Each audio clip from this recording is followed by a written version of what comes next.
Hello दोस्तों, आज हम हैं दोराहाट से 20 किलोमीटर दूर एक ऐसी जगह में जो काफ़ी कम लोग जानते हैं। मैंने कुछ साल पहले एक किताब पढ़ी थी, एक योगी की आत्मकथा। परमानंद योगानंद जी महाराज, उनकी किताब थी जो कि बहुत ही एक प्रसिद्ध किताब है। उसमें एक जगह का मेंशन है, उस जगह का नाम था कुकुचीना, दोराहाट में। और यहाँ पे महाअवतार बाबा जी, उन्होंने लाहिरी महाशय जी को क्रिया योगा का इनिशिएशन दिया था। यहाँ पे उनकी एक गुफा है कुकुचीना से ऑलमोस्ट 2-3 किलोमीटर्स दूर, जहाँ पे हम लोग जा सकते हैं। मोटरेबल रोड है, उससे ऊपर पैदल 3 किलोमीटर जाना पड़ता है। और काफ़ी सीरीन, काफ़ी शांत और मेडिटेटिव एक्सपीरियंस के लिए काफ़ी अद्भुत जगह है।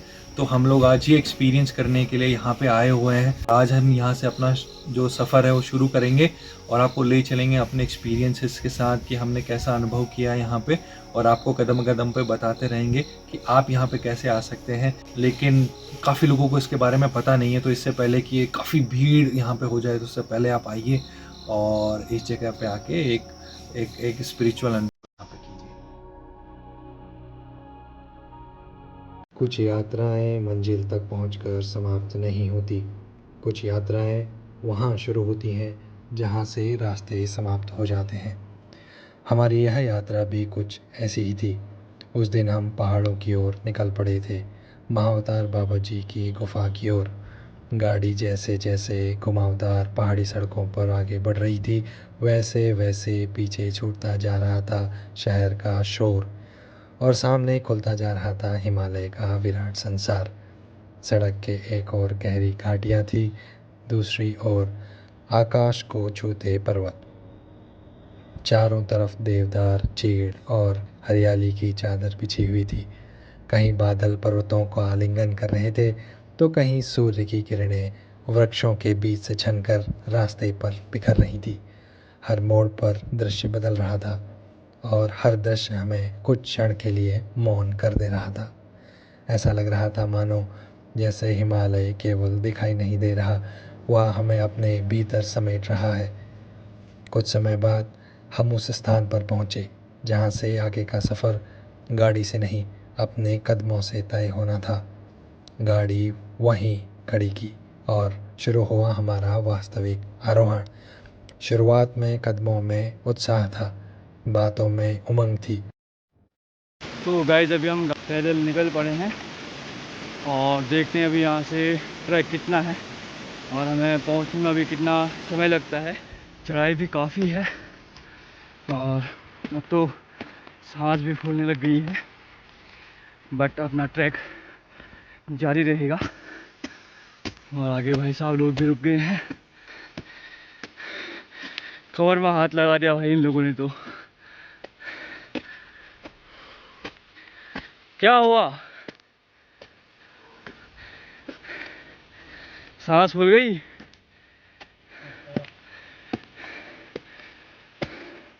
यहाँ से कितना है अभी और ऊपर? 2 किलोमीटर ऐसी चढ़ाई और चढ़नी है अभी। थोड़ी देर यहाँ पे रुकते हैं, फिर उसके बाद अपना ट्रैक जारी रखा जाएगा। काफ़ी सांस फूल जा रही भाई। चलो धीरे धीरे चलो। और यहाँ से व्यू देखो गाइस, कितना प्यारा व्यू आ रहा है। मंजिल तक पहुंचने की एक अलग ही उत्कंठा, लेकिन पहाड़ ने बहुत जल्दी ही बता दिया कि यह यात्रा केवल उत्साह से पूरी होने वाली नहीं है। चढ़ाई बढ़ती गई, श्वासें भारी होती गई, पैरों में थकान उतरती रही और कई बार लगा कि कुछ क्षण रुक जाना चाहिए। लेकिन उस थकान के बीच जब हम चारों ओर देखते थे तो प्रकृति का सौंदर्य सारी थकान पर बाड़ी पर जा रहा था। हम सांसों के लिए हाँफ रहे थे, लेकिन मन भीतर से अद्भुत आनंद और तृप्ति से ही भरा हुआ था। शायद पहाड़ों की यही विशेषता है। इसी आरोहण के दौरान हमारी बातचीत उन आध्यात्मिक परंपरा की ओर मुड़ी जिसने इस यात्रा को केवल एक नया अर्थ ही नहीं दिया, एक अलग अनुभव भी दिया। हमने चर्चा की लाहिरी महाशय की, एक ऐसे योगी जिन्होंने गृहस्थ जीवन के बीच रहते हुए भी गहन आध्यात्मिक साधना का मार्ग अपनाया था। उनसे जुड़ी परंपरा में क्रिया योग का विशेष स्थान रहा। एक ऐसी साधना परंपरा जिसमें श्वास, प्राण, मन और चेतना के अनुशासन को अत्यंत महत्व दिया गया था। इसी कथा के सबसे रहस्यमयी कड़ी थे महाअवतार बाबा जी। योग परंपरा में बाबा जी को एक सिद्ध और रहस्यमयी योगी के रूप में स्मरण किया जाता है। मान्यता रही है कि हिमालय की इन्हीं निर्जन कंदराओं में उन्होंने दीर्घ साधना की थी और लाहिड़ी महाशय को क्रिया योग की दीक्षा प्रदान की। बाबा जी का जीवन आज भी रहस्य से घिरा हुआ था, लेकिन उनका संदेश साधना, अनुशासन और आध्यात्मिक जागना की परंपरा आज भी जीवित रखता है। और उस समय इन कथाओं को सुनते हुए, उन्हीं पर्वतों के बीच चलते हुए हमें यह यात्रा सामान्य से कहीं अधिक विशेष लगने लगी थी। स्मृति भवन से लगभग आधा किलोमीटर ऊपर हमारी मंजिल थी महाअवतार बाबा जी की गुफा। हमने फिर कदम बढ़ाए। अब रास्ता और गहरा और शांत होता जा रहा था।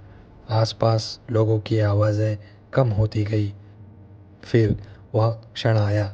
हम उस गुफा के सामने खड़े थे जिसका नाम हम पूरे रास्ते सुनते, समझते और चर्चा करते हुए आए थे, महाअवतार बाबा जी की गुफा। उस क्षण अजीब सी अनुभूति हुई। न कोई उत्साह का शोर था, न कोई शब्द, बस एक गहरा मौन।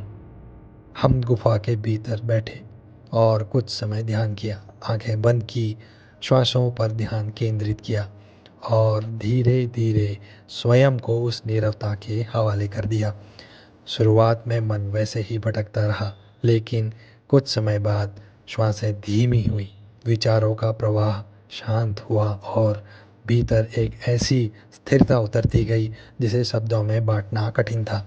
हमने किसी चमत्कार की उपेक्षा नहीं की थी, लेकिन उस स्थान की शांति में कुछ देर बैठना अपने आप में एक अत्यंत गहन अनुभव था।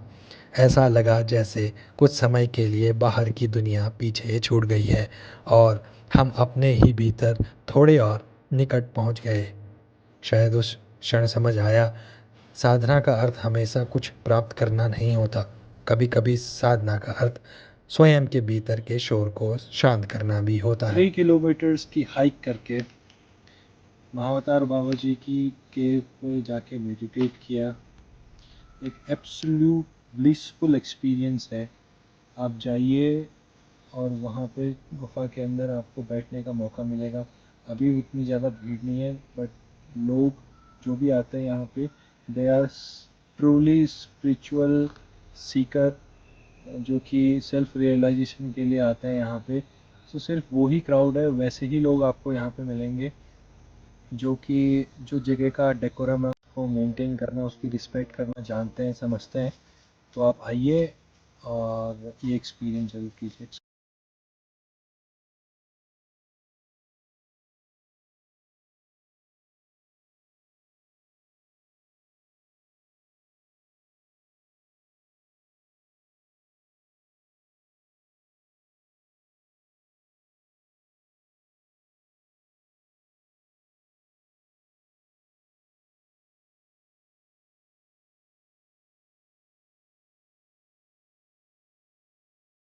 जैसे जैसे हम नीचे उतर रहे थे, हिमालय ने अपने पूरे वैभव के साथ हमारे सामने खुलता जा रहा था।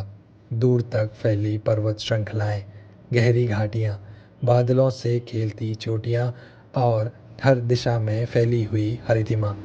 हम बार बार रुकते, पीछे मुड़कर देखते और सोचते कि कुछ घंटे पहले हम इसी विशाल पर्वत श्रृंखला के बीच कहीं ऊपर थे। और तब हमें महसूस हुआ, हमने केवल कुछ किलोमीटर की दूरी तय नहीं की थी, हमने एक अनुभव जिया था। एक ऐसी यात्रा जिसमें शरीर थका था, मन तृप्त हुआ, सांसें उखड़ी थी, लेकिन भीतर एक नई ऊर्जा का जन्म हुआ, जिसमें हमने एक प्राचीन आध्यात्मिक परंपरा को जाना, एक रहस्यमय योगी की कथा को समझा और कुछ क्षण स्वयं के साथ मौन में बिताए। इसी यात्रा की सबसे सुंदर बात यह रही थी कि हम बाबा जी की गुफा तक पहुंचने के लिए पर्वत पर चढ़े थे, लेकिन लौटते समय लगा कि वास्तविक आरोहण तो भीतर का हुआ। पर्वत की ऊंचाई से अंतर्मन की गहराई तक। हमारी दृष्टि थोड़ी बदल चुकी थी, क्योंकि कुछ यात्राएं हमें नया स्थान नहीं दिखाती, वे हमें वही संसार एक नई दृष्टि से दिखाकर लौट आती हैं। और महावतार बाबा जी की गुफा तक की यह यात्रा हमारे लिए ऐसी ही रही। एक यात्रा प्रकृति की विराटता की, एक यात्रा योग और साधना की परंपरा की, और उससे भी बढ़कर एक यात्रा स्वयं से स्वयं तक। हम लौट तो आए, लेकिन उस गुफा का मौन, उन पर्वतों की विराटता, उस कठिन चढ़ाई की थकान और ध्यान में अनुभव हुई वह असीम शांति हमारे भीतर कहीं अभी भी मौजूद रह गई, और हमारी यात्रा अब वापसी की ओर चलने लगी।